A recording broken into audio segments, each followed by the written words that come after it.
Bwana Yesu asifiwe. Bwana Yesu asifiwe.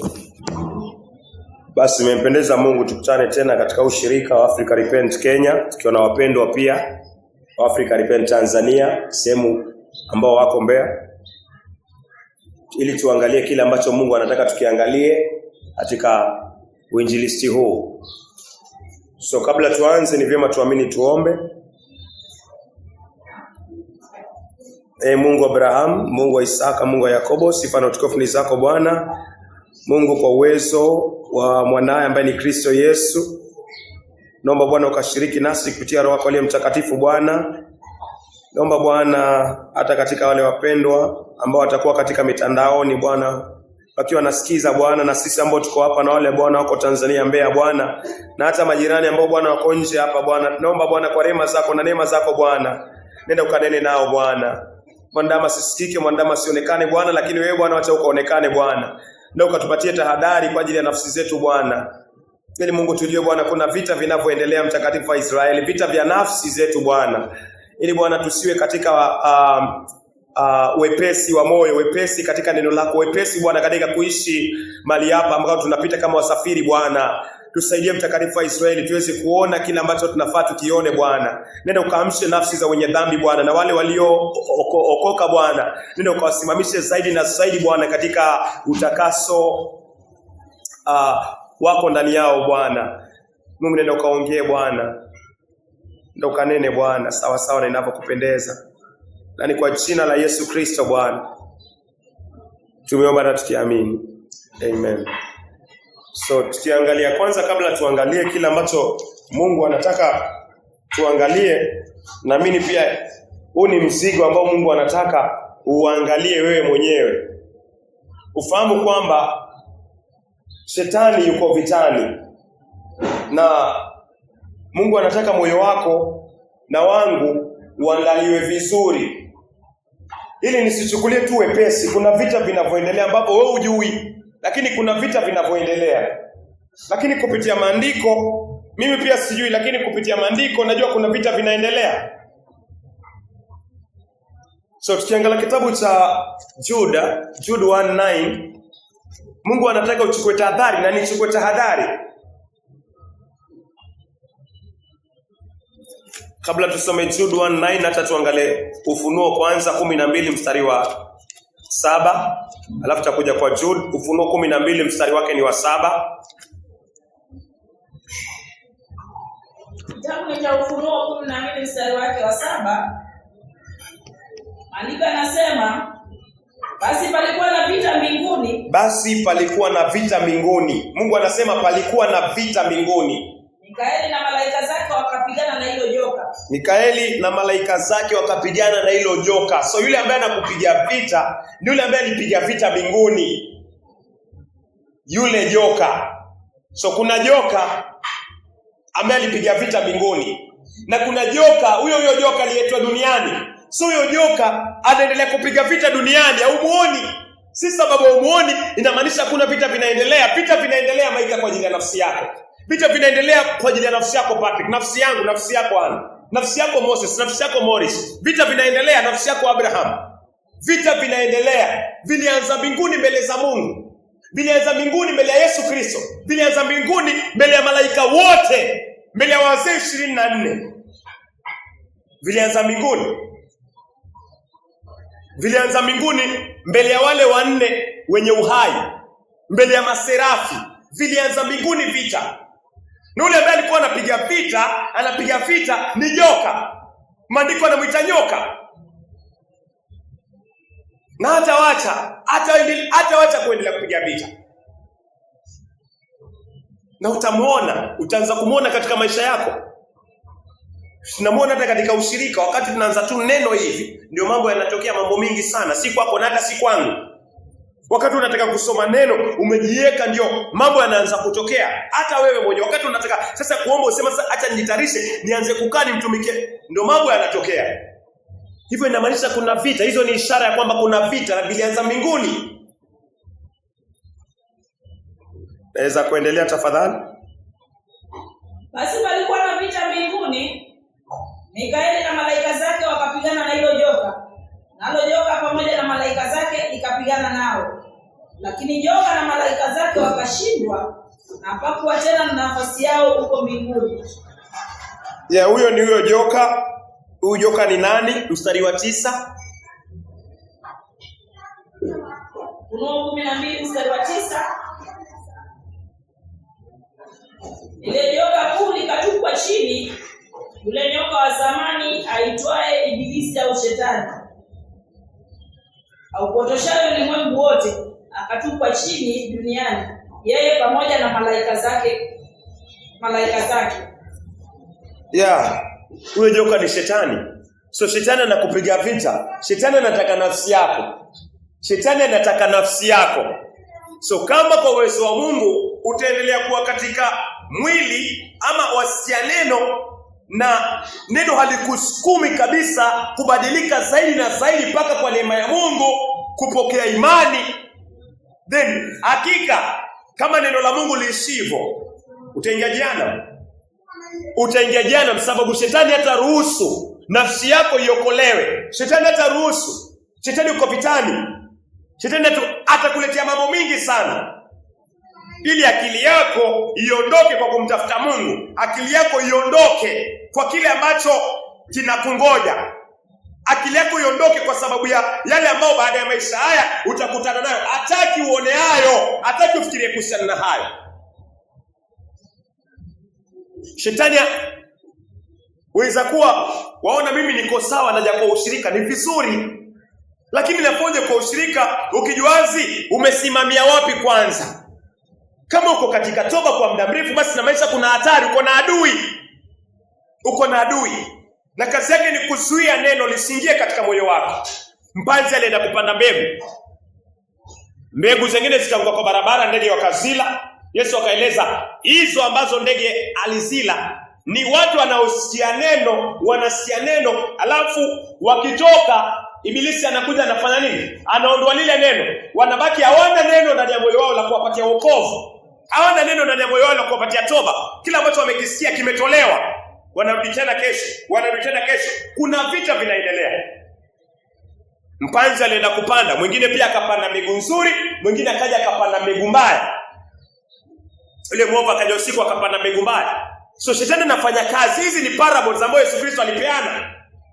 Mungu anapanda, shetani pia anakuja anapanda. So inafaa ujue nafsi yako inang'ang'aniwa. Uache kwenda slow katika lolote lile ambalo Mungu anakuambia songa mbele. Sasa ungekuwa hatua hizi.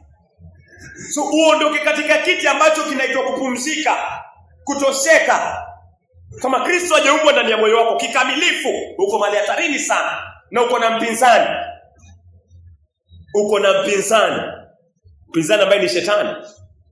Maanake kila mmoja akizaliwa huwa ni mtoto wa shetani. Shetani ni babako, shetani ni babangu tukizaliwa katika dhambi. So shetani hataki kuachilia watoto wake.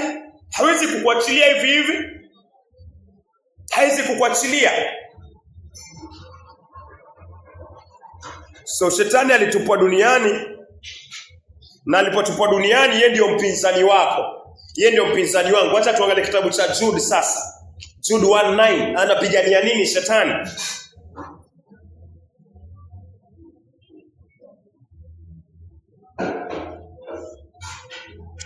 Kitabu cha Yuda 1 mstari wake wa 9. Lakini hata malaika mkuu Mikaeli alipokuwa anashindana na Ibilisi juu ya mwili wa Musa, hakuthubutu kumlaumu, bali alimwambia Bwana na akukemee. Rejelea tena tafadhali. Lakini hata malaika mkuu Mikaeli alipokuwa anashindana na Ibilisi juu ya mwili wa Musa, hakuthubutu kumlaumu, bali alimwambia Bwana na akukemee.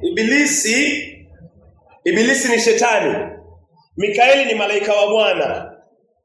Wamekutana mbinguni, wamepigana. Shetani akashindwa akaekwa hapo. So Musa alipokufa, nafsi ya Musa iliondoka ikaenda kwa Bwana. Watakatifu wa kifo wanaenda paradiso. Yesu akiwa msalabani, yule mwizi akapata toba, akamwamini Yesu. Yesu akamwambia leo nitakuwa na wewe paradiso. Watakatifu wa kifo wanaenda paradiso. Malaika huchukua nafsi zao na kuzipeleka paradiso. Watakatifu wenye dhambi wa kifo wanaingia jehanamu. Sawa. So Musa alipokufa, mwili wa Musa Shetani ndio anang'ang'ania mwili na Mikaeli anang'ang'ania mwili wa Musa. Nafsi ya Musa haiko. Nafsi haiko, ni mwili, ni maiti ndio inapiganiwa. So shetani haachi hata maiti ya Musa. Anataka maiti ya Musa baki nayo shetani. So sembuse nafsi ikiwa ndani ya huo mwili ataipigania kiasi gani? Unafikiria atakuzuia kiasi gani? Huo ni mwili wa Musa. Nafsi haiko, ni maiti, ni mwili tu. Lakini shetani analeta vita kwa mwili.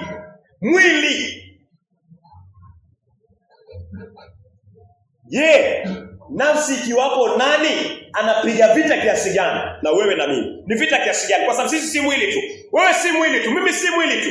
Wewe si mwili tu, mimi na wewe ni nafsi, mwili na roho. Wale ambao wako ndani ya Kristo. Nafsi, mwili na roho wa Mungu ndani. Kama una Kristo, una nafsi na una mwili. Nafsi ni ile uhai Mungu ameweka ndani yako. Mwili ni uko nao. So shetani anataka hiyo nafsi. Wewe fikiria mwili anapigana na Mikaeli. Mwili wanashindania mwili. How much more nafsi yako shetani analeta vita kiasi gani? Atakudistract mara ngapi? Wataka kusoma neno atakudistract. Wataka kumtafuta Mungu atakudistract.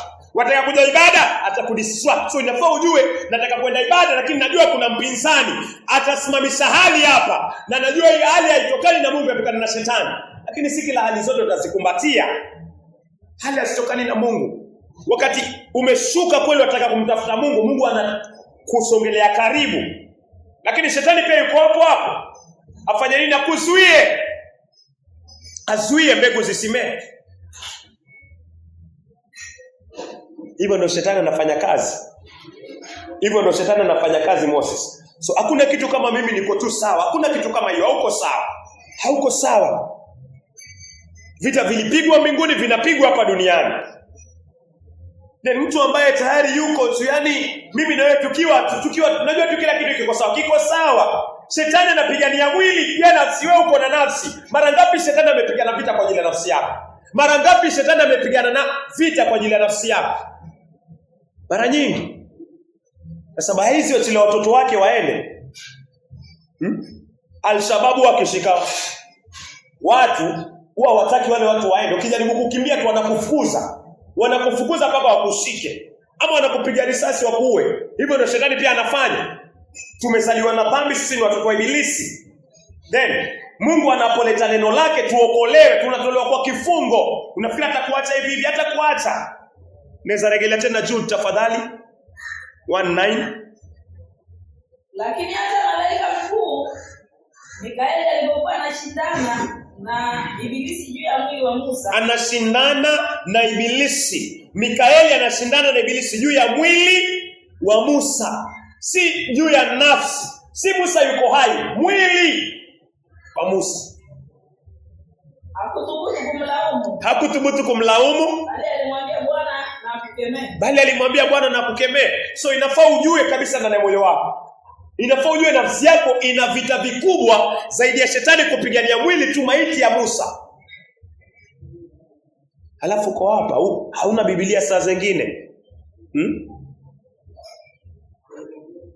Moses, hauna kalamu saa zingine, hata unakuja hapa. Hauna hata kitabu saa zingine, unakuja hapa. Na ukitoka hapa imeishi hapo. Haujatoka mlango, shetani ni yule ndege anatoa hiyo mbegu. Unakuwa tu vile. Lakini unakuwa unajifariji katika mawazo yako kwamba nimetoka ushirika. Ni nini Mungu anakuzungumzia? Ni nini umepokea? Ni nini inabadilika? Wasongezwaje? Kama usongei, basi shetani anapiga vita nafsi yako na amekushinda tayari.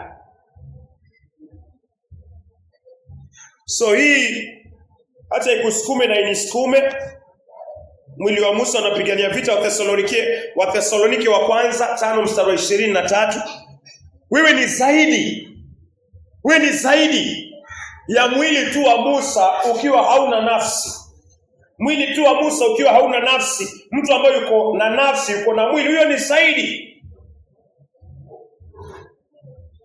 wa Thessalonike wa kwanza 5:23. Mungu mwenyewe, Mungu wa amani, awatakase awatakase nyinyi kabisa, nanyi muhifadhiwe roho zenu, nafsi zenu na miili yenu, bila kuwa na lawama katika Bwana wetu Yesu Kristo. So inaongea kuhusiana na vitu vitatu. Rejelea tena. Mungu mwenyewe, Mungu wa amani, awatakase nyinyi kabisa. Nanyi muhifadhiwe roho zenu, uko na nafsi. Mwenye dhambi uko na nafsi, sehemu ya uhai, nafsi na miili yenu. Musa alikuwa na mwili tu, na shetani analeta vita kwa huu mwili. Uko na nafsi na uko na mwili. Shetani anapiga vita mara ngapi nafsi yako? Mara nyingi. So shetani hata kitu inaitwa humble sign, hata wahi kukupatia. Hata watakatifu wako na roho ya Mungu ndani yao, wako na nafsi, sehemu ya uhai ndani yao, na pia wako na mwili. Wako na sehemu tatu watakatifu.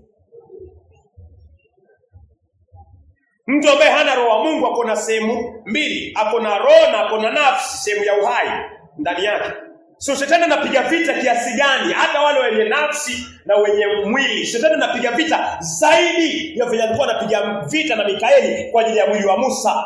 Sivyo inafaa ujue vita vyako si kama vile vya Musa. Musa ni mwili, shetani anajua huu ni mwili tu, lakini kwako anajua ni mwili na ni nafsi. So vita vinakuwa zaidi.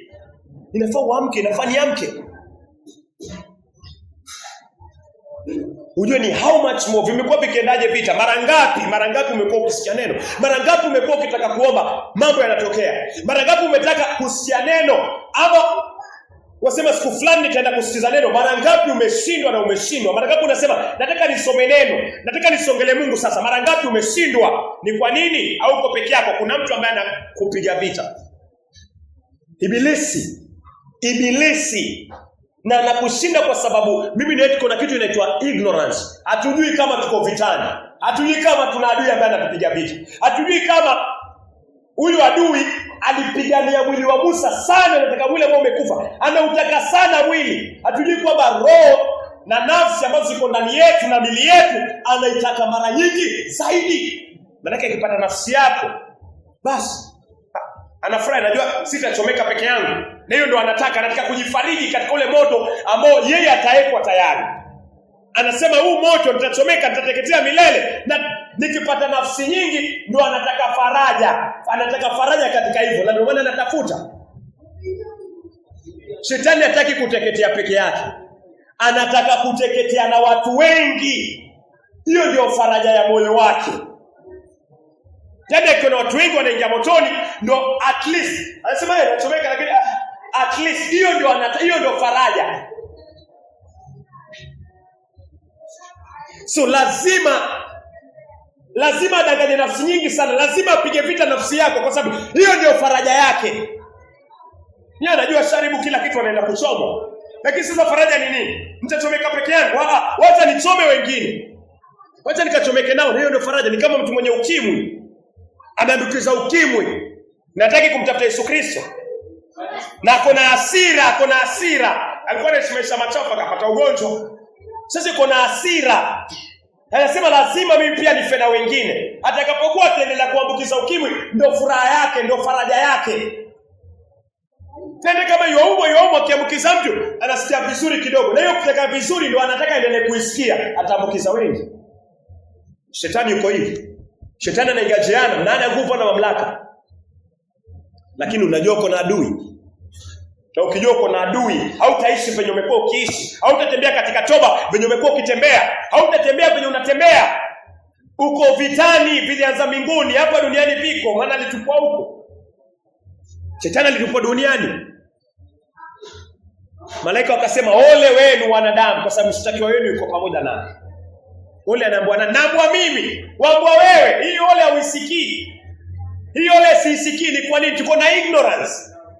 Tuko na negligence Moses. Hapo ndo shetani anatushinda. So wewe uko na nafsi na mwili.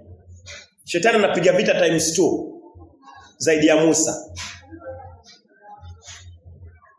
Kiangalia Waefeso, naongea kuhusiana na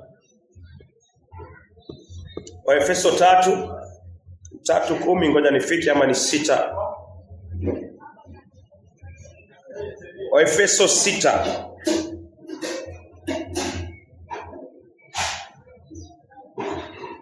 Waefeso 6 mstari wa 12. Kwa maana kushindana kwenu si juu ya nyama na damu, bali dhidi ya falme, mamlaka, dhidi ya wakuu wa giza na majeshi ya pepo wabaya katika ulimwengu wa roho. Kwa hiyo vaeni silaha zote za Mungu, ili mweze kushindana siku ya uovu itakapokuja, nanyi mkiisha kufanya yote, simameni imara. Kwa hiyo simameni imara, mkiwa mmejifunga kweli kiunoni na kuvaa diria haki kifuani. Waesanza 11, Waefeso 6 tunasoma 11 na 12. Vaeni silaha zote za Mungu. Mungu anasema vaeni silaha. Watakatifu wavae silaha. Kwa nini unaomba uvae silaha? Kwa nini unaomba uvae silaha? Nikiambiwa nivae silaha inamaanisha niko vitani. So Mungu akikwambia vaa silaha, wale ambao hawajaokoka inafahamu vae silaha pia ni silaha gani mnafahamu mbaya. Mungu amewapatia neno. Hilo neno litumie kwa uwezo wa Mungu. Geuka kutoka kwa kila ovu ambalo limebaki, limesalia. Kiri, endelea kukiri. Hiyo ndio silaha Mungu amekupatia sahihi. Yule ambaye hajaokoka Mungu anampatia toba, anampatia neema katika toba, kutubu. Endelea kutubu. Vaa hiyo toba kikamilifu. Vaa hiyo toba kikamilifu. Hiyo ndio silaha Mungu amekupatia, itumie. Soma neno, njoo kwa ushirika, omba. Hiyo ndio silaha Mungu amekupatia. Omba, songea karibu na Mungu. Hiyo ndio silaha Mungu amekupatia mwenye dhambi. Kiri uovu wako, hiyo ndio silaha Mungu amekupatia. Maana utakapozidi kukiri, utakapozidi kukiri, Mungu anasongea karibu, anasema nisongelee, naye atakusongelea katika Yakobo 4 mstari wa 8. Anakuambia nisongelee. Wamsongelea vipi? Kwa kukiri uovu wako mwenye dhambi na kutubu na kusikiza injili ya Yesu Kristo, kwa kuwa imani huja kwa kusikia. Mungu atakupatia imani na utaokolewa. Hiyo inafaa iwe first priority kwa maisha yako. Hiyo ndio silaha mwenye dhambi Mungu amekupatia. Kusikiza neno, kuomba, kukiri, kusoma neno. Hiyo ndio silaha. Kama utumizo silaha vizuri, shetani amekuadhibu, atakubakisha hapo hapo.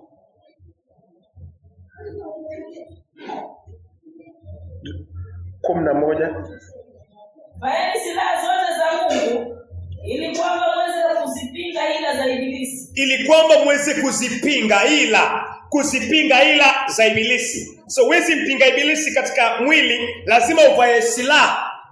Huwezi kumpinga ibilisi katika mwili, lazima uvae silaha. Mwenye dhambi huwezi mshinda ibilisi. Kristo akiwa ndani ndio utamshinda ibilisi. Kristo ndio silaha kuu ambayo Mikaeli aliitumia, na Mikaeli anaitumia paka leo. So kama una Kristo mwenye dhambi, inafaa ufanye nini? Na una silaha kumpiga ibilisi. Wewe ni target ya ibilisi. Ibilisi atakuwa anakupiga tu. Mungu amekupatia neema kwa kugeuka kutoka kwa maovu sasa. Geuka, achana na njia mbaya. Geuka kutoka kwa kile kichafu. Mungu asema hichi sikitaki. Wachana nacho. Mtafute Bwana Patrick. Mtafute Bwana. So tunaomba tuvae silaha dhidi ya ibilisi, na maana kuna mtu. Kwa maana kushindana kwetu si juu ya nyama na damu. Kwa maana kushindana kwetu si watakatifu peke yake ndio wako na vita, hata wenye dhambi wako na vita. Wenye dhambi gani wako na vita? Wale ambao wanasikiza neno, wanaletwa na Mungu, wanavutwa na Mungu kwa Yesu Kristo, wako na vita kwa sababu shetani hataki kuwaacha. Hao pia wako na vita. So hii inaongea kuhusiana mtakatifu, na pia ongea pia kuhusiana mwenye dhambi, kwa sababu mwenye dhambi pia ako na vita. Vita ya kuwa context yake ni kuhusiana na watakatifu. Lakini wewe mwenye dhambi, mara ngapi Mungu amekusaidia umeacha mambo fulani, lakini unakaa muda alafu unarejelea tena hiyo tabia unarejelea tena. Hivyo ni vita Mungu anaviongelea. Hivyo ni vita. So kama ni kutoka Misri kwa uwezo wa Mungu, Mungu amekupatia neema, toka kabisa. Ondoka kabisa. Ukijuazi kuna mshtaki wako nyuma, uko na adui ambaye umwezi, ambaye si mwezi, ila tu kwa silaha za kiroho za Mungu ndio anaweza mweza. Vita vyetu, kwa maana kushindana kwetu si juu ya nyama na damu. Kushindana kwetu si kwa juu ya nyama na damu, bali ni juu ya falme, mamlaka. Juu ya falme, mamlaka. Dhidi ya wakuu wa giza. Falme wapigana na falme, pigana na mamlaka. Mamlaka wapigana na juu ya wakuu wa giza. Na majeshi ya pepo wabaya. Na majeshi ya pepo wabaya. Hawa majeshi kazi yao ni nini? Wanajeshi kazi yao ni kudefense. Tuko na Kenya Defense Force, KDF. Kazi yao ni kudefend, si ndio? Wana defend. So, mtoto akizaliwa katika ukoo wa shetani, maana kila mmoja akizaliwa lazima azaliwe mara mbili, ni mtoto wa shetani. So kazi yao mapepo, wanajeshi mapepo, kazi yao ni kudefend nani? Kudefend huyo mtoto. Yes, very good. Huyo mtoto amezaliwa kwa shetani, si ndio? Kila atendaye dhambi ni wa ibilisi. Watoto wa Mungu ni dhahiri na watoto wa ibilisi nao ni dhahiri. Waraka wa kwanza wa Yohana 3 mstari wa 8 na mstari wa 10. So ibilisi yuko na watoto wake. Na ibilisi sasa yuko na watoto, ana jeshi lake, jeshi. Hili jeshi ni la nini? Kulinda hawa watoto. Injili itakapohubiriwa walale. Injili itakapohubiriwa majeshi yanafanya kazi, yanatoa hiyo neno. Hawezi kukuacha hivi. Vita vilianza mbinguni, liaje duniani? Zaidi. Na duniani nani yuko? Sinipate. Sasa niwe maiki. Vita vitakuwa zaidi. Je, unajua uko vitani? Unajua uko na jeshi ambao wamekuzuia neno la Mungu lisiingie katika moyo wako uokolewe, uone ufalme wa Mungu. Kuna jeshi wanakuzuia. Manake tunatoka kwa ufalme wa giza kwenda kwa ufalme wa nuru, na kuna majeshi yanazuia hiyo kazi. Vile kuna malaika mbinguni, malaika watakatifu. Nafsi moja ikiokoka, malaika wanafurahi. Then inapotu vile kwa ufalme wa giza, nafsi moja ikiokoka, malaika wa giza wanafanya nini? Wanahuzunika. Ni vita nafsi yako zaidi. So finyo ukienda tu slowly, shetani amekuteka nyara kama hujui kama kuna vita vinaendelea. So ni lazima uombe kwa neema ya Mungu, lazima ukiri dhambi zako, lazima ugeuke kwa vyote ambavyo Mungu anasema hivi sivitaki, ugeuke. Ujuazi ukiendelea enda pole, shetani na malaika zake wamekuzuia, wewe ni mateka. Ni sawa wako kwa nyumba kubwa umeshikwa mateka pale.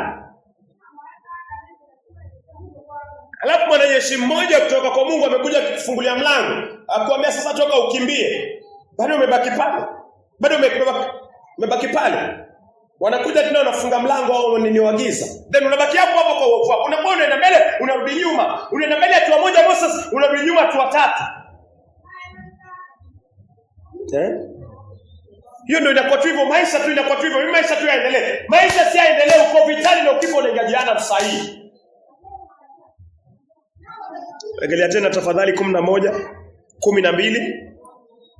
Kwa maana kushindana kwetu si juu ya nyama na damu. Kushindana kwako na kwangu si kwa juu ya nyama na damu, bali dhidi ya falme, mamlaka, dhidi ya wakuu wa giza, dhidi ya wakuu wa giza, majeshi ya pepo wabaya, na majeshi ya pepo wabaya katika ulimwengu wa roho. Mapepo wanajeshi wa mapepo wabaya.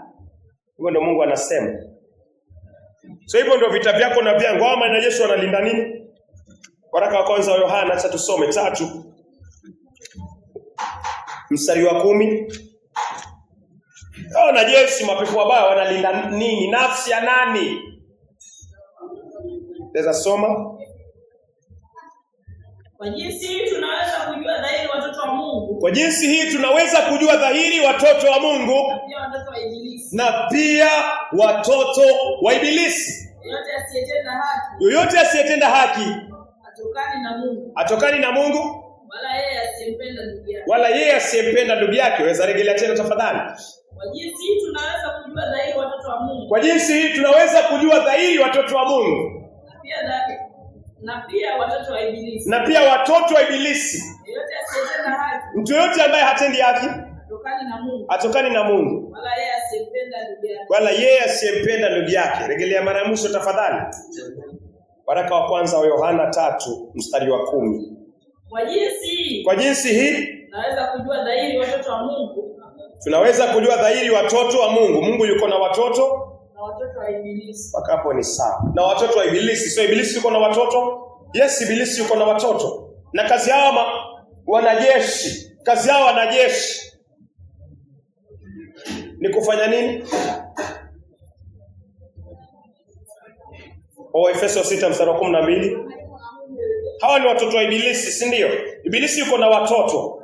Mtu yote amezaliwa mara ya kwanza, hata akiwa kwa toba, yuko na dhambi ndani ya moyo, ni mtoto wa Ibilisi. Kila mtoto akizaliwa anazaliwa kama mwenye dhambi kwa ajili ya dhambi ya Adamu. So ni watoto wa Ibilisi. So inafaa ni hali yako, licha kwa umegeuka kutoka kwa maovu mengi, Mungu amekugeuza, lakini bado Kristo hajaumbwa kikamilifu ndani ya moyo wako. Ina maana bado kuna mbegu ya Adam iko ndani ya moyo. Hii mbegu ya Adam iko ndani ya moyo inakufanya wewe uitwe mtoto wa Ibilisi. Kwa ajili hiyo mbegu ya Adam iko ndani ya moyo. Na ukitwa mtoto wa Ibilisi, shetani na malaika zake ana jeshi lake. Jeshi la kupigana vita na jeshi la kuzuia watoto wake wasitekwe nyara, watoto wake wasisikie neno, watoto wake wasitoke, watoto wake wasitoke kwa ufalme wa giza kwenda kwa ufalme wa nuru maisha.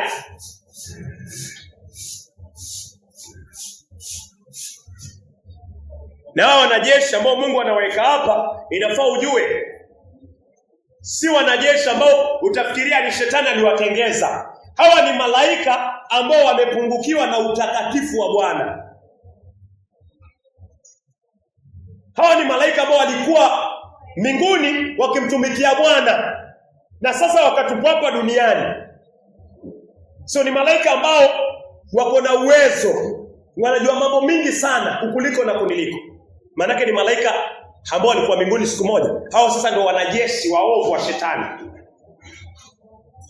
Na maandiko yakisema wanajeshi, na maanisha baadhi huenda walikuwa makerubi, kwa sababu makerubi ndio walinzi. Umeelewa? Shetani alikuwa kerubi, alikuwa mlinzi. Walinzi. So wanajua kulinda. Wanajua kulinda watoto wake. Anajua kulinda watoto wake. Kerubi huwa ni walinzi. Adam na Eva walipoanguka walitolewa, alafu Mungu akaweka kerubi na upanga wa moto kwa kufanya nini? Unazunguka ili wasiingie. So wanajua kulinda makerubi. Na shetani alikuwa mmoja wao pia kerubi. Wajua kerubi. Nafikiria hajui kulinda watoto wake. KDF anajua kulinda nje mipaka ya Somali. Atashindwa kulinda nyumbani kwake. Atashindwa kulinda watoto wake. Atashindwa kwa sababu ni kazi yake maitia. So shetani anajua kukulinda wewe. Anajua kulinda watoto wake ambao ni nafsi yako. Nafsi yako Moses. Shetani anajua kuilinda. Anailindia na nini? Neno la Bwana. Usije ushirika, usisikie neno. Hapa chukulia wepesi. Wewe tulia tu, polepole tu. Hivyo ndo anakulinda. So angalia sana na niangalie sana.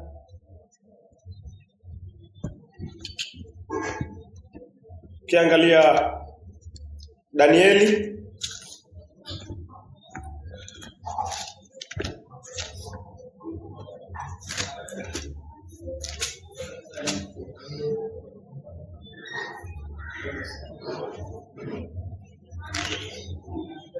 Danieli 10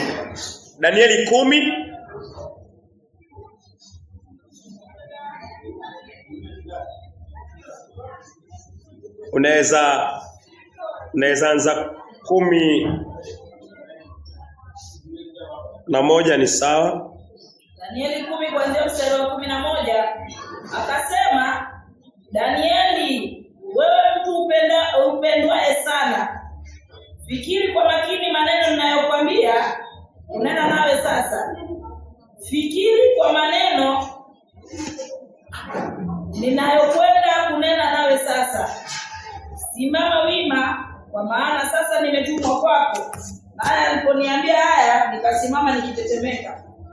Ndipo akaendelea kusema, Danieli, usiogope. Tangu siku ya kwanza ulipotia moyo wako ili kupata ufahamu na kujinyenyekeza mbele za Mungu wako, maneno haya yalisikiwa, nami nimekuja ili kujibu maneno yako.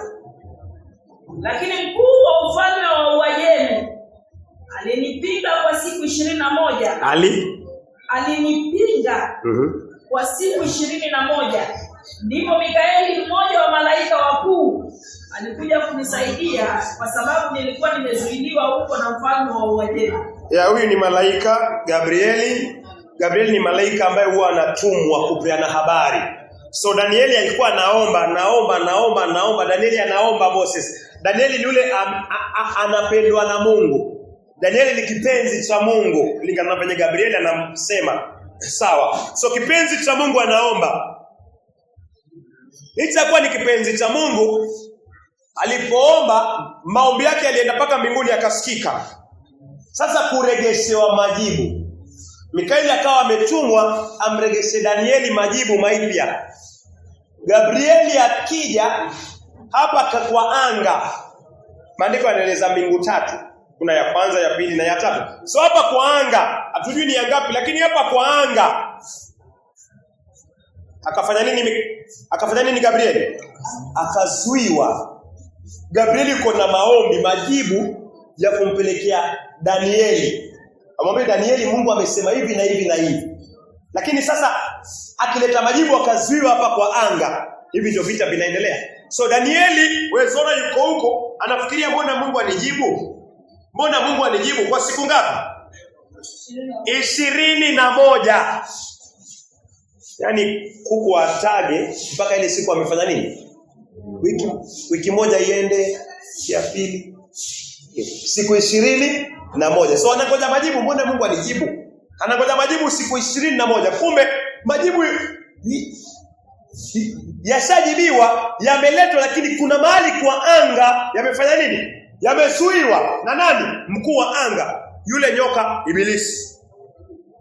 Amemzuia Gabrieli. Gabrieli ni malaika mkuu na anazuiwa na Ibilisi na jeshi lake. Unafikiri umezuiwa mara ngapi? Nimezuiwa mara ngapi? Na niko vipi? Niko sensitive kwamba mimi nimezuiwa mara nyingi na sina nguvu, sina uwezo. Sasa nataka nikae katika neno, nijifiche katika neno. Hapo ndio kuna nguvu. Gabrieli alishindwa. Alizuiwa huko. Ina maana kama umezuiwa siku 21 hawezi peleka majibu, inamaanisha nini? Simaanisha ameshindwa, yani kushindwa, lakini inamaanisha alikuwa anang'ang'ana. Inamaanisha si njia rahisi. Haikuwa njia rahisi kwa Gabrieli. Wewe na mimi niaje tunachukua njia rahisi hivi? Ina maana tuko na upuuzaji. Ama kiburi kinaweza kuwa pia ndani. Kwa malaika Gabrieli haikuwa rahisi. Gabrieli yule alitangaza kuzaliwa kwa Yesu Kristo. Anasema nasimama mbele za Bwana. Gabrieli yule mwenye nguvu, mwenye uwezo Mungu amempatia, mwenye mamlaka, alitangaza kuzaliwa kwa Yohana. Na Zakaria kwani alipokuwa na shaka akamfanya bubu kwa miezi 9 mpaka mtoto atakapozaliwa. Unaelewa? So huyu si malaika mdogo. Ni malaika ambao una nguvu zaidi yake. Sina nguvu zaidi yake, na sijui pastor mwenye nguvu zaidi ya Gabrieli. So najiweka wapi mimi? Wajiweka wapi wewe? Sisi tumeshiriki kweli na watu wanatutukana saa zingine. Lakini sijawahi pata nguvu ya kumwambia mtu hicho kinywa chako kifungwe kwa siku 5. Akitafungwa utasikia bado anaendelea kuongea. Na ndio anaendelea kuporomosha matusi makubwa sana mpaka inabidi nifunge masikio. Ina maana Gabrieli kuna neema kubwa sana amepewa. Licha kuwa pia Mungu anatuita tupewe neema hizo ndani ya Kristo Yesu. Lakini kwa sasa haijafanyika hivyo. Inafaa nione nini? Inafaa uone nini? Wapendwa, hivi ni vita. Uko vitani. Niko vitani. Gabriel alizuiwa. Mpaka Mikaeli akaja. Na Mikaeli anamshinda vipi shetani? Tushaangalia, litakuwa tutakuja pia kuangalia. Mikaeli akija, Mikaeli imani yake iko kwa Yesu Kristo. Anamwambia shetani wewe. Yesu akukemee. Yesu anamkemea shetani. Anakimbia shetani. Alafu Gabriel anakuwa huru. Hiyo ndio tactic ambayo Mikaeli anatumia. Mimi na wewe ni tactic hiyo Mungu anatuita tutumie. Mwenye dhambi lazima akiri uovu wake. Lazima aone Yesu peke yake ndio mwenye nguvu, mwenye uwezo wa kuosha dhambi zake na kumweka huru dhidi ya kifungo cha shetani. Mwenye dhambi anafaa aone hivi. Yesu tu peke yake na damu yake na jina lake.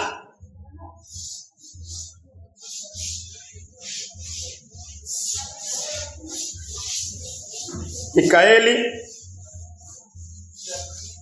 lakini 13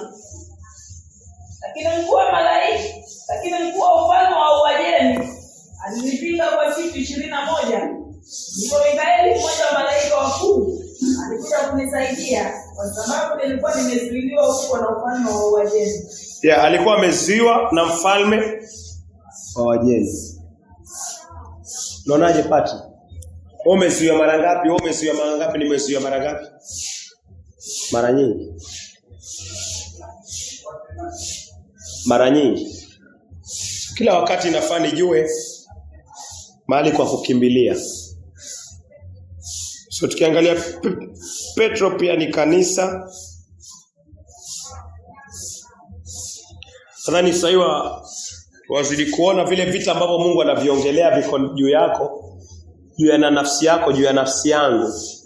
So Petro ni kanisa ambalo Yesu alisema kwamba juu ya Petro atajenga kanisa lake na atapatia vifunguo Petro. Na licha ya kuwa Yesu alisema hivyo, bado shetani alimuomba Petro. Anamwambia Mungu, nipatie Petro nimpepete. Petro ni yule ambaye kivuli chake akitembea kivuli chake kilikuwa kinaponya. Ni Petro. Natumai ni Petro. Mungu alitumia Petro kama si Paulo, lakini natumai ni Petro alitumia kivuli chake kuponya. Mungu alitumia kivuli chake. So huyo ndio shetani anasema huyu nipatie nimpepete. Unaonaje? Petro ni yule anaingia katika mlango, anaona kiwete. Anaambia sina fedha na dhahabu hatuna, lakini tuko na jina la Yesu Kristo wa Nazareti, simama utembee. Hiyo ndio Petro. Na shetani anasema nipatie huyu nimpepete. Wewe kivuli chako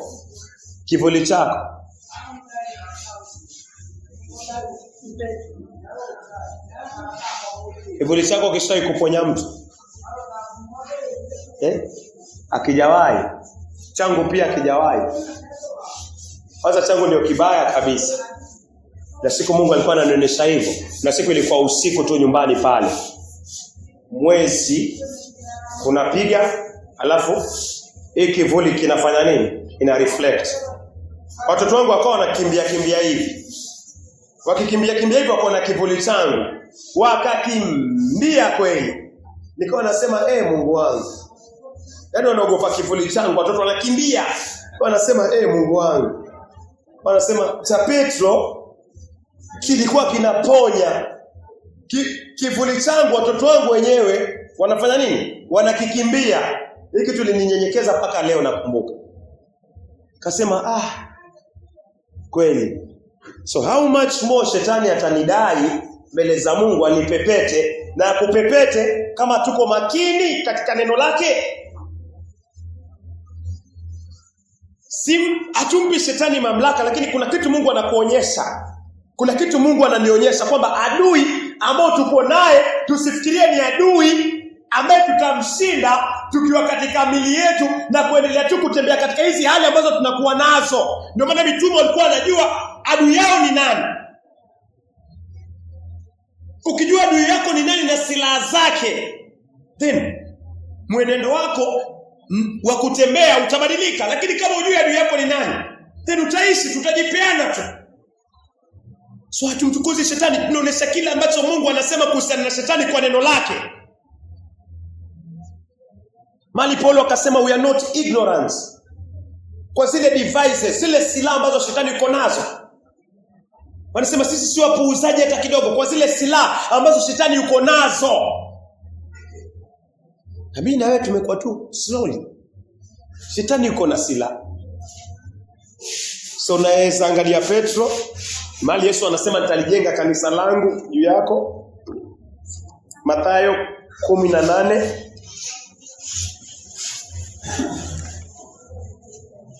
Mathayo 18 natumaini 16 zamani.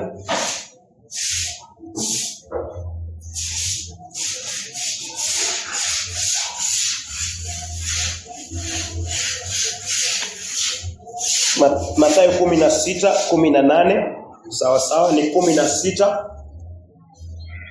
Unaweza anza 17. Mathayo 16:17 na 18. Kitabu cha Mathayo 16 mstari wake wa 17.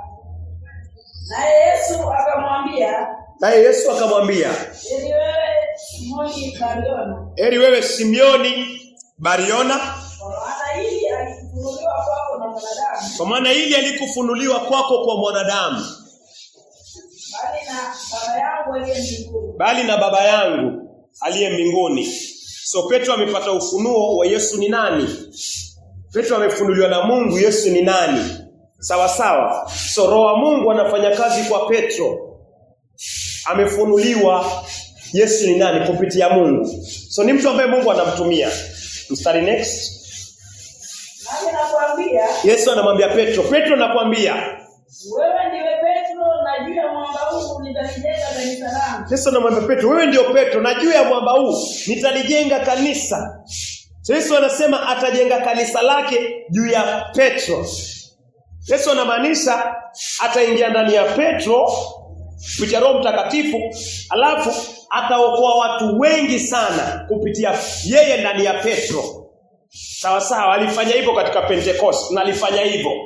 Roho wa Kristo yuko ndani ya Petro. Yesu anahubiri ndani ya Petro, watu wanaokolewa kupitia Petro. Hilo ndio kanisa. Kanisa ni kusanyiko la watakatifu. So Yesu anasema Petro, wewe ndio nimekuchagua. Yesu anasema Petro, wewe ndio nimekuchagua kwamba kupitia wewe nitaokoa watu wengi na nitajenga kanisa langu. Hivyo ndio Yesu anasema. Umeelewa? So Petro yule anapewa vifunguo. Endelea. 18. Nami nakwambia wewe ndiye Petro, na juu ya mwamba huu nitalijenga kanisa langu. Wewe ndio Petro, na juu ya mwamba huu nitalijenga kanisa langu. Hata malango ya kuzimu hayataweza kulishinda. Hata malango ya kuzimu hayataweza kulishinda. Nitakupa funguo za ufalme wa mbinguni. Yesu anamwambia nitakupa funguo. Petro atapewa funguo za falme za mbinguni. Na lolote lile ambalo Petro ambaye ni kanisa, ambaye ni ushirika, utafunga hapa duniani, litakuwa limefungwa mbinguni. Mbinguni pia Mungu atafunga. Na lolote utakalolifungua duniani, na lolote litafunguliwa duniani kupitia Yesu ndani ya Petro, litakuwa limefunguliwa mbinguni. Na mbinguni Mungu pia atafungua. So huyo ndio Petro. Na ukisoma Luka 22:31, shetani anafanya nini? Shetani anamuomba Petro. Shetani anaomba kanisa. Huyu adui si adui mdogo. Si adui mdogo. Kama anamuomba mtu mkubwa zaidi, atakufanya nini wewe? Atakufanya nini wewe? Naweza soma Luka 22 mstari wa 31. Luka 22 mstari wa 31. Yesu akasema, Simioni, sikiliza Simioni. Shetani ameomba kuwapepeta nyinyi nyote kama ngano. Shetani amewaomba kuwapepeta, hata si Petro peke yake. Ameomba kuwapepeta nyinyi nyote, inamaanisha mitume pia. Wale 12 watapepetwa na nani? Na nani? Watapepetwa na nani Patrick? Na Shetani. So Shetani ndio wafuasi wa Yesu awapepete kuanzia Petro mpaka wale wengine, awapepete. Kupepete na maanisha nini? Kupepeta ni kama umeweka mahindi, sawa, alafu unafanya nini? Ni ngumu kupepeta. Kupepeta ni rahisi, si kinu na kufanya nini? Ile inaitwaje kuponda? Si kuponda. Kuponda unasema ni ngumu. Maana pengine ni wagumu kiroho. So Shetani anatumia nguvu nyingi, lakini kupepeta inamaanisha ni mchele. Iko kwa uteo, unaambiwa chukua pepeta. Ni ngumu. Nifanya tu. Nani anapepetwa? Petro, kanisa. Nani anapepetwa? Mitume wanapepetwa. Wewe utapepetwa mara ngapi? Umepepetwa mara ngapi? Wataka kuendelea tena kuishi katika hiyo? Nataka tena kuendelea kuishi katika hiyo, kumpa Shetani mlango. Mitume walipepetwa. Yesu anawaambia hivyo. Rejelea tena. Yesu akasema, Simeoni. Sikiliza. Shetani ameomba kuwapepeta nyinyi nyote kama ngano. Lakini nimekuombea wewe Simeoni. Ili imani yako Simeoni isishindwe. Nawe ukiisha kunirudia waimarishe ndugu zake. Na maanisha ndugu zake wataanguka, yeye pia ataanguka, lakini yeye Petro atarudi. Alafu aimarishe nani? Ndugu zake. Ina maana Petro ataanguka, wengine wote wataanguka. Alafu Yesu amemwombea Petro ili Petro aje apate toba, Petro arudi, alafu atie nguvu ndugu zake. Lakini wote watafanya nini? Taanguka. Ya Petro anasimama na Yesu hivi. Huyu Yesu anaambia, pia ulikuwa naye? Anasema simjui. Mara ya kwanza, mara ya pili simjui, mara ya tatu simjui. Nani alikuwa anafanya hiyo yote? Shetani. Amekafia, hofu ndani ya Petro, anamkata Yesu Kristo. Kwa nini? Shetani amempepeta Petro. Petro anatoka hapo analia kweli, anahuzunika kweli. Tayari ashaanguka. Wewe mara ngapi? Mimi mara ngapi? Mungu anasema vita ambavyo wewe na mimi viko mbele yetu ni vita vya malaika wa giza, enzi, falme za Ibilisi, mwenye hasira, mwenye wivu. Maana hataki kuchomeka peke yake. Ya Shetani. Nawe ukisha kunirudia waimarishe ndugu zako. Akishapata toba awaimarishe ndugu zao. Baba wa kwanza ni Adam. Na Adam alianguka. Alianguka kupitia nani? Mkewe Eve. So unaweza ona katika kizazi mwenye Shetani anafanya. Alafu angalie sasa posture ya moyo wako. Niangalie posture ya moyo wangu. Niangalie naishi vipi. Uko katika toba, waelekeaje, waishi vipi maisha yako ya toba? Uko katika utakatifu, waishiaje katika utakatifu? Je, unajua kuna adui aliangusha mitume, aliangusha manabii? Ya nabii mmoja alitumwa na Mungu akaambiwa nenda usile na usiregele na hiyo njia ambayo umeenda nayo. Akaenda akadanganywa na nabii mwingine mmoja, akaenda akaregea na hiyo njia na kaenda pia akala. Mungu aliruhusu simba aende akamle nabii huyo, amepungukiwa. Ya Mungu aliruhusu simba akamla nabii. Nani alimdanganya? Huyu baba Shetani. Kama anadanganya manabii, anadanganya wafalme, wewe ni nani? Shetani alimdanganya Daudi. Shetani alimdanganya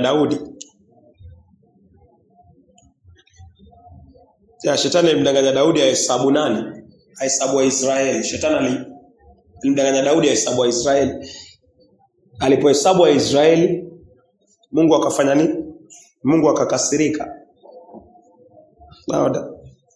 So unaona Daudi ni yule ambaye Yesu Kristo anazaliwa. Yesu akizaliwa anapitia ukoo wa Daudi. Na huyo Daudi shetani alimuingia akamdanganya. Wewe amekuingia mara ngapi? Mimi ameniingia mara ngapi? Anakudanganya wewe mara ngapi na ananidanganya mimi mara ngapi? Unaweza kusoma Mambo ya Nyakati wa kwanza kabla usome Mambo ya Nyakati wa kwanza, hatuko mbali kumaliza. Unaweza soma Mathayo 1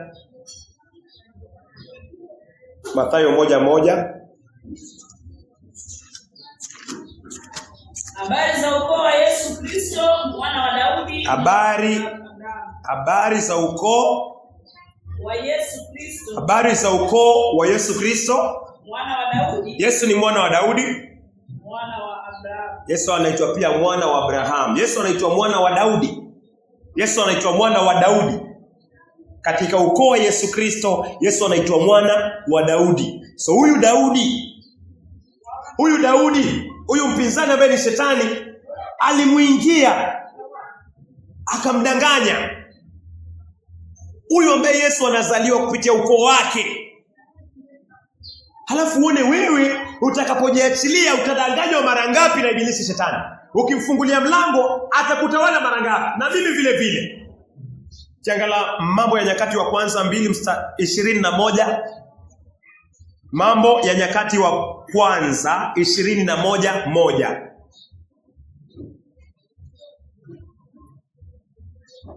First Chronicles 21:1.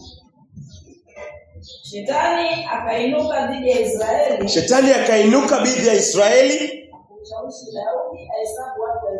Na kumshawishi Daudi. Daudi ahesabu Waisraeli. Shetani anamwambia tu Daudi hesabu. Mbona usihesabu? Wahesabu. Daudi anashindana na hili. Daudi wahesabu. Daudi anaamka siku moja anaanza kufanya nini? Anaanza kuwahesabu. Tarejelea tena. Shetani akainuka dhidi ya Israeli.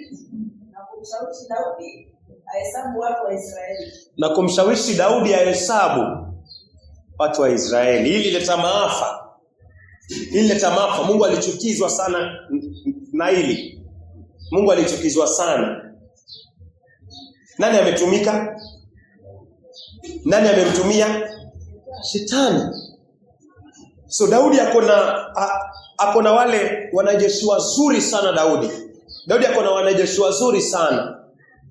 Sawa. Una mwanajeshi anaitwa Benaya. Katika wale wanajeshi. Joab. Benaya ni yule aliua simba wakati wa snow. Aliingia katika pango na akaua simba wakati wa snow. Wakati wa snow ni wakati wa baridi sana. Aliingia kwa pango na akaua simba wakati wa snow. Huyo Benaya ni yule alimuua Joab. Benaya ni yule aliua wa Moab, giant wawili si mmoja, wawili. Benaya ana history. Huyo ni mmoja. Kuna mwingine aliua watu 800 na spear, mkuki, watu 800. So Daudi alikuwa na wanajeshi wazuri kabisa, wanajeshi ambao hawajaonekana, wazuri kabisa. Lakini shetani na malaika zake na jeshi lake aliweza kupata nafasi akavunja hiyo ngome ya wanajeshi wa Daudi, akaingia paka kwa Daudi, akafanya Daudi atende dhambi, na akaitenda dhambi kweli, akahesabu. Na si dhambi hiyo, Daudi pia alianguka kwa dhambi zingine za zinaa. Daudi pia alianguka katika uongo. Daudi alianguka katika uuaji. So Daudi alianguka. Nani alikuwa anamuangusha Daudi? Shetani. Na jeshi lilikuwa limepangwa. Na jeshi kweli? Mimi nina jeshi kweli? Hatuna jeshi la kimwili. Naongea kuhusiana na kimwili. Hauna bodyguard, sina bodyguard. So ni rahisi kiasi gani shetani kukutumia wewe na mimi? Rahisi sana. So inamaanisha nini? Mungu anataka nikimbie. Kuna kimbilio ambayo ni Yesu Kristo. Mungu aliupenda ulimwengu, Yohana 3:16. Hata akamtoa mwanawe wa kipekee. Huyu mwanawe wa kipekee ndo anamweza ibilisi shetani.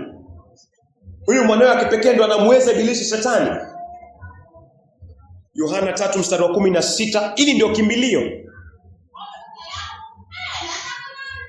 Yohana 3:16. Maana jinsi Mungu aliupenda ulimwengu. Mungu aliupenda ulimwengu. Ulimwengu ni moyo wako Patrick. Ulimwengu ni moyo wako Moses. Ulimwengu ni moyo wangu. Ulimwengu ni wewe. Mungu aliupenda ulimwengu. Akamtoa mwanawe wa kipekee. Mungu akamtoa mwanawe wa kipekee. Mwanawe wa kipekee Patrick ni Yesu Kristo. Mwanawe wa kipekee ni Yesu Kristo. Ili kila mtu atakayemwamini Yesu Kristo asipotee, bali awe na uzima wa milele. So Mungu amemtoa Yesu Kristo. Yesu ametolewa. Kwa nini Yesu Kristo ametolewa? Yesu ametolewa ili upate uzima wa milele. Yesu ametolewa ili aweze kuvunja na kuharibu kazi za shetani. Ngome ya shetani Yesu anaijua vizuri. Wanajeshi wa shetani Yesu Kristo anawajua vizuri. Malaika walioasi Yesu anawajua vizuri.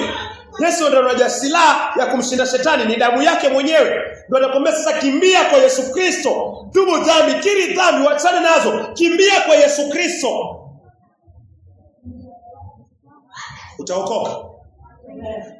Utaokoka. Hiyo tu peke yake, kwa sababu umwezi alimwangusha baba wa kwanza Adam. Aliangusha manabii. Alipepeta mitume. Alipepeta malaika juu mbinguni. Theluthi ya malaika, trillions of angels. Aliwapepeta na kuwadanganya akaweka chini, sawa na jehanamu, kwa sababu ya ibilisi. Mtu mmoja. Wewe umwezi simwezi. Mungu anasema nimekupenda na umwezi ibilisi. Nimekupenda na una nguvu ya kushinda dhambi. Nimekupenda na sitaki upotee, uangamie. Anasema namtoa Yesu Kristo ili utubu dhambi, umwamini Kristo, dhambi zako zioshwe na damu ya Yesu Kristo, ufunguliwe kutoka kwa vifungo vya dhambi na vifungo vya ibilisi shetani na malaika zake na wanajeshi wake. Damu ya Yesu Kristo. Yesu alikuja kuharibu kazi za shetani Patrick, ndio. Waraka wa kwanza Yohana 3:8. Yesu alikuja kuharibu kazi za shetani. So kazi ya dhambi ndani ya maisha yako, ndani ya moyo wako, hizo cheni, kama mtoto wa ibilisi, Yesu alitumwa ili aje kuvunja hizo, kuharibu hizo. Naweza kusoma tafadhali? Waraka wa kwanza wa Yohana 3:4. Yeye atendaye dhambi ni wa ibilisi. Yeye atendaye dhambi ni wa ibilisi. Kwa ibilisi. Kwa sababu ibilisi amekuwa akitenda dhambi tangu mwanzo. Kwa sababu ibilisi amekuwa akitenda dhambi tangu mwanzo. Kwa kusudi hili Mwana wa Mungu. Waraka wa Yohana 3:10. Kwa kusudi hili. Wa 8. Kwa kusudi hili Mwana wa Mungu aliletwa wazi ili aziangamize. Yesu aliletwa ili aziangamize kazi za ibilisi. Elewa pacha. Ndio maana Mungu akikwambia geuka kutoka kwa dhambi zako, unastahili ugeuke. Mungu akikwambia tubu, kiri, fanya hivyo. Amini damu ya Yesu Kristo. Yesu anaangamiza vipi shetani? Kupitia damu yake Patrick. Dhambi zako zilichukuliwa zikawekwa kwa mwili wa Yesu Kristo. Dhambi zangu zilichukuliwa zikawekwa kwa mwili wa Yesu Kristo. Mungu akakwambia geuka kutoka kwa hizi dhambi. Mungu akazihukumu katika mwili wa Yesu Kristo. Damu ya Yesu Kristo ikimwagika, shetani hataki kuona damu ya Yesu Kristo. Shetani hataki tu kuona damu ya Yesu Kristo, lakini pia hataki kuona mwanadamu ameweka imani kwa damu ya Yesu Kristo, kwa sababu hiyo ndio freedom yako. Hiyo ndio kuwa huru kwako. Kugeuka kutoka kwa dhambi alafu kuangalia damu ya Yesu Kristo ili kufanyia kazi gani? Kwa hiyo dhambi umeipokea, damu ya Yesu Kristo ilimwagika. Ili hiyo dhambi uliyoipokea kwa Adam na zile umetenda siondolewe na damu ya Yesu Kristo, uoshwe ufanyike mwana wa Mungu.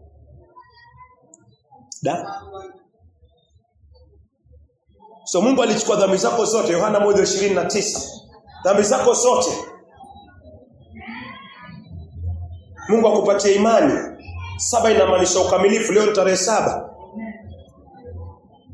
Mungu akupatie imani. Utoke hapa ukiwa umekamilika. Ya, Mungu alichukua dhambi zako akaziweka kwa Yesu Kristo. Mungu alichukua dhambi zako akaziweka kwa Yesu Kristo. Mungu anajua umwezi shetani. So Mungu anaingililia kati. Yesu anaingililia kati. Mungu anachukua dhambi, kazi ya shetani, anaitoa. Haiweki kwa nabii. Nabii anaweza pungukiwa, anaiweka kwa mwanawe mwenyewe, Yesu Kristo. So hivi ni vita ambavyo tumeshindwa, lakini Mungu anaingilia kati. Yesu anaingilia kati. Alafu anakuambia amini ile kazi ambayo Mungu na Yesu Kristo amekufanyia uende huru. Yesu asifiwe. Ya hiyo ndio kukimbia shetani. Yohana 1:29. Siku iliyofuata Yohana alimwona Yesu Kristo akimjia. Yohana akasema, tazama. Yohana anakuambia tazama, Patrick, tazama. Mwana-kondoo wa Mungu ni Yesu Kristo. Mwana-kondoo wa Mungu. Aichukuae dhambi ya ulimwengu. Ile dhambi iliingia kwa moyo wako, Mungu alimtuma Yesu Kristo. Yesu akakwambia tubu. Yesu akakwambia geuka kutoka kwa uovu wako. Alafu Yesu akaichukua akaiweka kwa mwili wake. Ili vita vyako na dhambi visiwe vyako na dhambi, iwe vita vyako vya dhambi iwe ni vyake. Na wewe uamini kwamba Yesu amechukua mzigo wako wa dhambi, ameweka kwake, amekuwa kwake. Sasa wewe hauna hiyo dhambi, iko kwa Yesu Kristo. Yesu aishughulikie kwa damu yake. Wewe upokee utakatifu, Yesu apokee dhambi. Wewe upokee haki, Yesu apokee maovu. Wewe upokee baraka, Yesu apokee laana. Haikuwa msalabani kama yule aliyelaniwa, wewe uingie paradiso kama yule aliyebarikiwa. Bado unafanya nini? Mungu anakuambia ni Kristo anakushughulikia sasa. Weka imani yako kwa Yesu Kristo. Pati kuna neno exchange. Mungu anatoa dhambi zako kwako, anaziweka kwa Yesu Kristo maipya. Kwa nini anaziweka hapo uziezi? Anatoa maovu yako, anaweka kwa Yesu Kristo. Alafu anatuma Yohana. Yohana anakuambia, sasa angalieni dhambi zenu zimewekwa kwa Yesu Kristo. Muamini Yesu Kristo, uende huru mbali na dhambi. Unafikiria Mungu akichukua dhambi zako akiziweka kwa Yesu anataka kukupatia nini? Anataka kukupatia uzima, anataka kukupatia haki. Then lazima uamini sasa dhambi zako zimewekwa kwa Yesu Kristo. Lazima uamini ndio upokee uzima wa milele. Lazima uamini.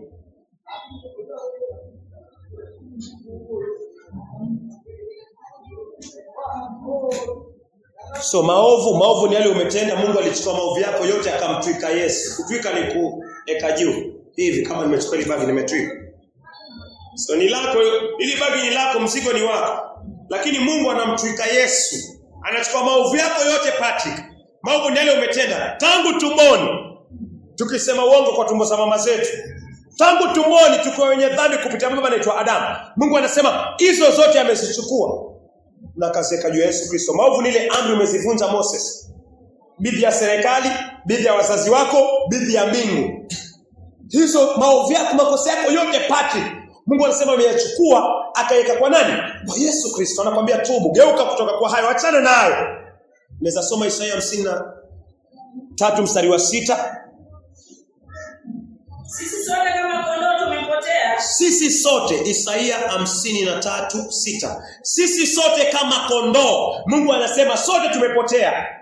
Kila mmoja wetu amegeukia njia yake mwenyewe. Mungu anasema akikuangalia anaona umegeukia njia yako. Akiniangalia tumegeukia njia zetu. Mungu anasema wote wamepotea na wote wamegeukia njia zao.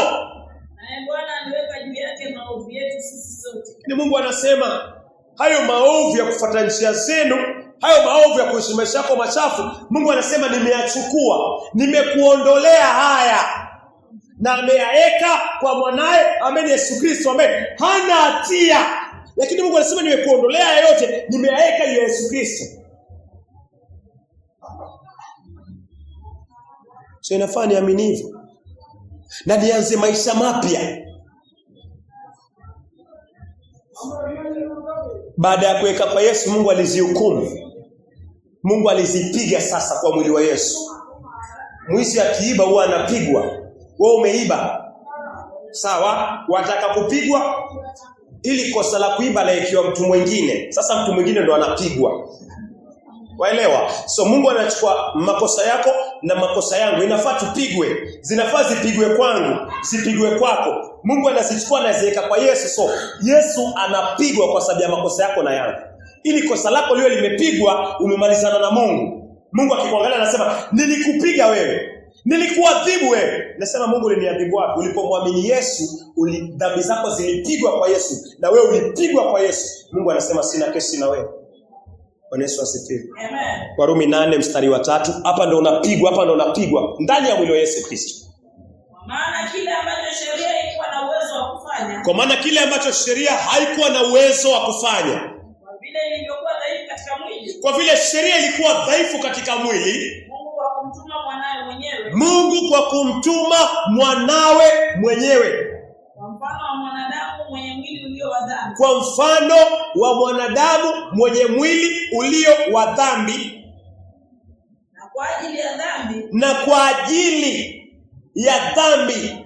Yeye alihukumu dhambi katika mwili. Kwa ajili ya dhambi yako na dhambi yangu. Mungu anasema kwa dhambi yako na yangu alizihukumu katika mwili wa Yesu Kristo. Dhambi yako na yangu, maovu yako na yangu, Mungu aliweka kwa Yesu. Na Mungu anasema kwa ajili ya dhambi zenu nilizihukumu kwa mwili wa Yesu Kristo. Usilihukumiwe. Msalabani Yesu anasema imekwisha. Yaani wewe kuhukumiwa kwako mbele za Mungu, hiyo kesi imekwisha. Na nakwambia sasa kutubu ni kugeuka, kuchange mind, heart na matendo na kuamini kwamba kwa damu ya Yesu Kristo umeoshwa na kesi yako mbele za Bwana imekwisha. Yesu ameimaliza. Na uanze maisha mapya. Romans 8:3. Warumi 8:3. Hapo ndio Mungu alikuhukumu Patrick ndani ya Yesu Kristo. Hapo ndio Mungu alinihukumu ndani ya Yesu Kristo. Hii inamaanisha nini? Inamaanisha Mungu anasema nilikuadhibu wewe ulipomwamini Yesu, kwa sababu Mungu aliadhibu dhambi zako na zangu ndani ya Yesu Kristo. So alipokuwa na adhibu dhambi, alikuwa anakuadhibu wewe. Alipokuwa na adhibu dhambi, aliniadhibu mimi. So tukawa tumeadhibiwa. Sasa hakuna tena adhabu ya wale ambao wako ndani ya Yesu Kristo, kwa sababu waliadhibiwa ndani ya Kristo Yesu. Sasa waende huru na usiregelee tena katika uovu. Amen. Warumi 8:1. Mungu anasema sasa hakuna adhabu. Amen. Warumi 8:1. Kwa hiyo sasa hakuna hukumu ya adhabu. Hakuna hukumu ya adhabu kwa wale, si wote, lakini kwa wale ambao watatubu dhambi, watamwamini Kristo, watapewa imani na wokovu kwa neema kupitia imani walio ndani ya Kristo Yesu. Mungu anasema hakuna hukumu. Wale ambao hawaenendi kwa kufuata mwili. Wale ambao wako ndani ya Yesu Kristo hawana hukumu. Wale ambao hawaendi katika njia za mwili, bali kwa kufuata Roho. Lakini wanaendelea kutembea katika Roho.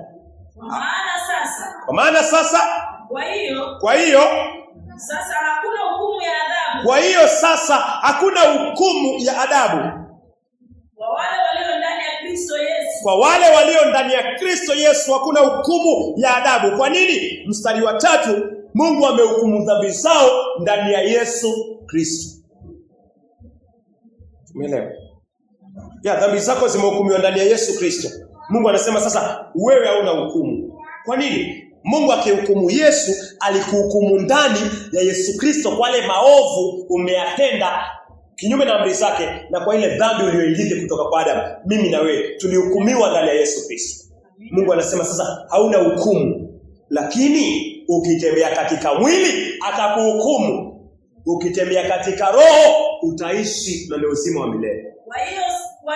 Kwa hiyo sasa hakuna hukumu ya adhabu. Hakuna hukumu ya jehanamu, hakuna hukumu ya ziwa la moto, hakuna hukumu ya mauti, hakuna hukumu kutoka kwa ibilisi kwa wale walio ndani ya Kristo Yesu. Wale walio ndani ya Kristo Yesu. Wale ambao hawaenendi kwa kufuata mwili. Wale ambao hawaenendi kwa kufuata mwili, matendo ya mwili: uzinzi, usherati, chuki, hasira, faraka, kiburi, kijicho, wizi, uongo, kutokuheshimu wazazi, kuwa na miungu mingine, bali kwa kufuata Roho. Bali wanatembea katika Roho, kwa neno la Mungu, kwa amri za Mungu, kwa utakatifu, kwa haki. Bwana Yesu asifiwe. Amen. So tafute moyo wako, nitafute moyo wangu. Siri kuweka imani kwa kila ambacho umekisikia. Hiyo ndio njia ya kumwepuka ibilisi shetani. Kile ambacho Mungu amekufunulia katika somo hili, liweke ndani ya moyo wako. Amini hilo. Amen. Tuamini, tuombe. Kabla tuombe tuseme Mathayo tafadhali 26:28. Naamini Roho wa Mungu ataki ile andiko liachwe. So Yesu alipokuwa anahukumiwa, damu ilikuwa inatoka. Damu. Kwa nini damu Yesu inatoka, Patrick? Unafikiri ni kwa nini damu Yesu Kristo ilikuwa inatoka?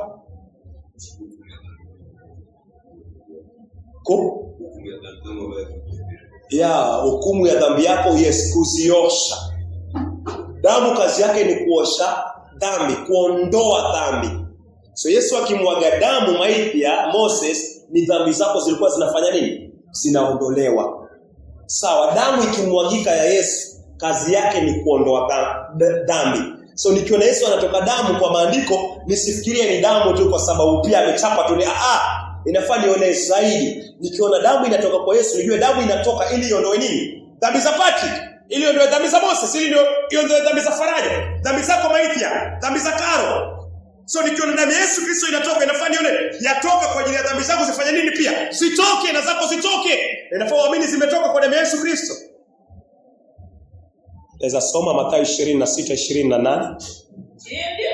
Hii ndio damu yangu ya agano. Yesu anasema hii ndio damu yangu ya agano, mwagikayo kwa ajili ya wengi. Damu ya Yesu ya agano imwagikayo.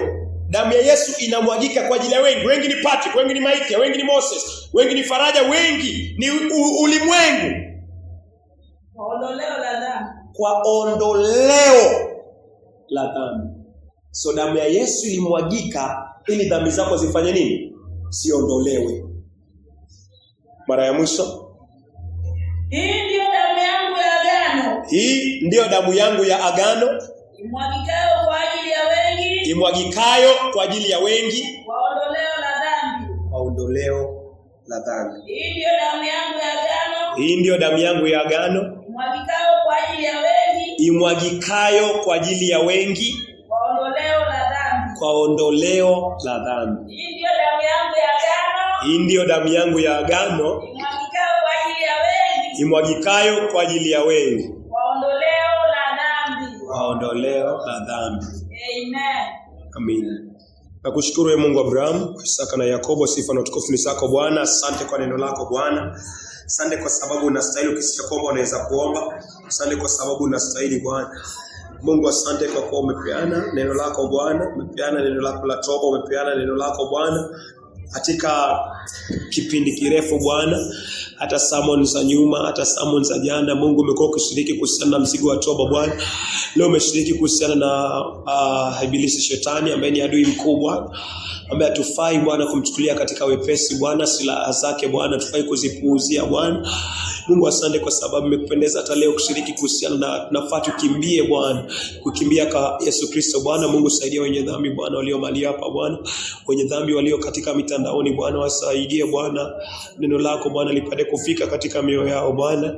Mungu wahurumie kwa sababu ile muovu tumwezi katika mwili Bwana. Tunahitaji silaha Bwana zako Bwana kutoka mbinguni Bwana, tunahitaji neema na rehema zako Bwana. Mungu nenda utusaidie Bwana. Saidie sisi viumbe vyako ulivyotumba Bwana. Saidia watakatifu wako uliweka roho wako ndani yao Bwana. Nenda ukaongee na watu wengi Bwana. Nenda ukaokoe nafsi nyingi Bwana. Nenda ukahurumie nafsi nyingi Bwana. Kazipatie toba, imani Bwana. Kazipatie huzuni ya kiungu Bwana, toba na hata wokovu Bwana. Mungu nenda ukakutane na Patrick, ukakutane na Faraja Bwana, ukakutane na Maithia, ukakutane na Karo, ukakutane na Moses Bwana. Nenda ukakutane na Lydia Bwana, katika jina la Yesu Kristo Bwana. Kamkemee mwovu shetani Bwana, kwa jina la Yesu Kristo Bwana. Acha Roho wako Mtakatifu Bwana uliotupatia sisi tuliyepokea nuru kwa neema kupitia imani Bwana, acha kafanye kazi Bwana. Mungu nenda ukajitukuze Bwana, nenda ukaeke watu huru Bwana. Kumbuka wengine wote ambao Bwana hatujawaombea Bwana, naomba Yesu uliyekaa mkono wa kuume Bwana wa Mungu tuombee Bwana.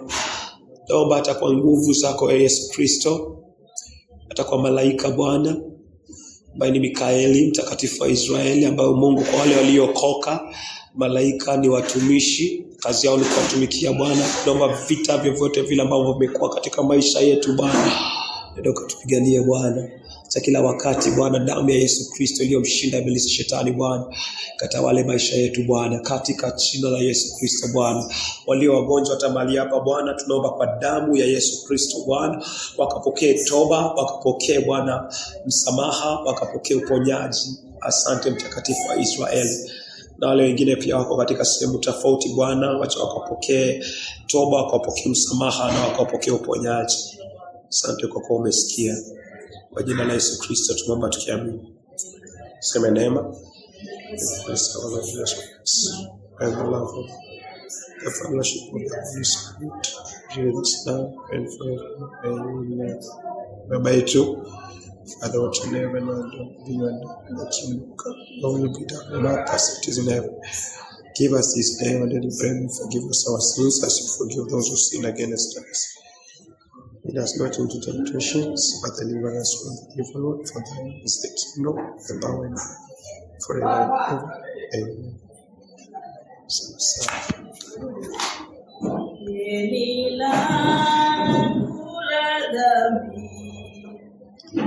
Yesu amelipa kwake msalabani,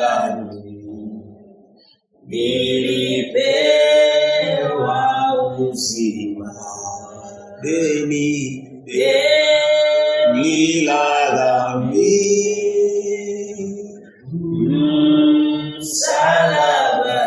msalabani limalizikia, ni kabisa.